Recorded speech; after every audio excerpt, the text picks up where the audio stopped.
ginagawa mo, Butchoy? Kasi gusto ko maging clown.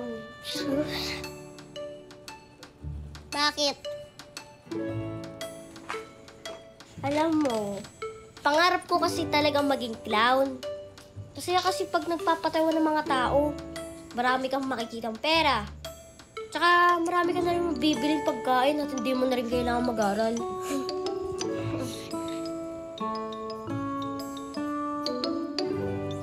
Butchoy? Ano po yun? Butchoy, narinig ko yung usapan niyo ni Kring Kring. Alam mo, marangal naman ang trabaho ang pagka-clown. Sa bagay, lahat naman ng trabaho, basta hindi ka manloloko ng tao, marangal yun. Pero hindi okay yung hindi ka mag-aaral. Kasi ganito yon. Edukasyon pa rin ang pundasyon ng isang tao. Kaya mag-aaral kayo na mabuti, ha? O, Butchoy, narinig mo si Nay Hershey. Mag-aral ng mabuti. Okay po. Ay, siya nga pala, pakibigay naman sa nanay mo. Pakisabi, pasensya na, ha? Tambak talaga, namin ginawa.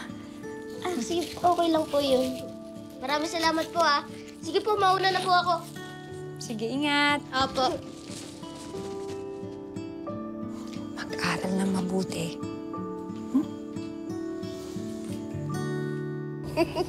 Nako, ang gagaling niyo talaga mga anak. Siyempre. Ay, naku, mana talaga kayo sa akin. Alam niyo, ha? Meron akong ituturo sa inyong bagong trick, ha? Nay. Oo, yan ay pag nakalabas na ako dito. Yeah. Nay! Nay! Nurse! Nurse! Nurse, naku! Nasa nanay ko, nurse, please! Nurse, magkabilis ko! Nay!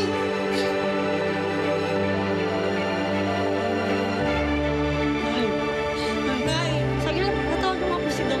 Nay! Bisa mo, nurse! Nay! Nay, bilis! Bilis mo, nurse! Nay! Nay! Gising, Nay! Nay, gumising ka! Nay! Nurse, please!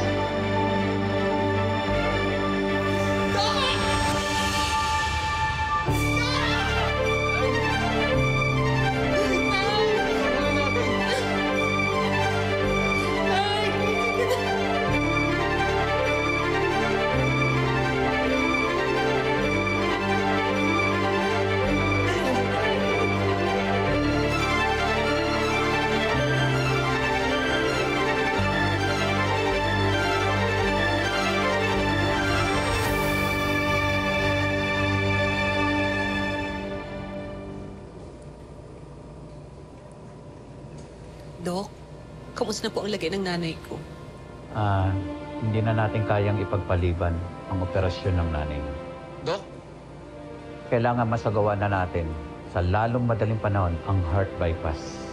Hindi na kasi kakayanin ng puso niya. Excuse me. Hello, Mars. Paano po tayo makakatulong sa kanila? Kung inyong mamarapatin, pwede ho bang pagdasal ko ang inyong nanay? Opo.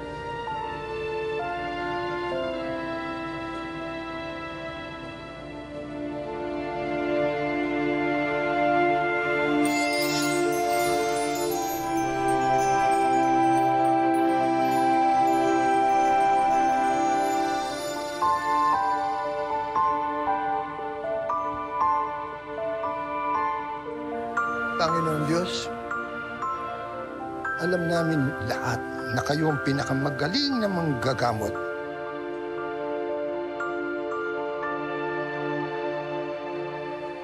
Kami po ay tiklop tuhod na umaharap sa inyo.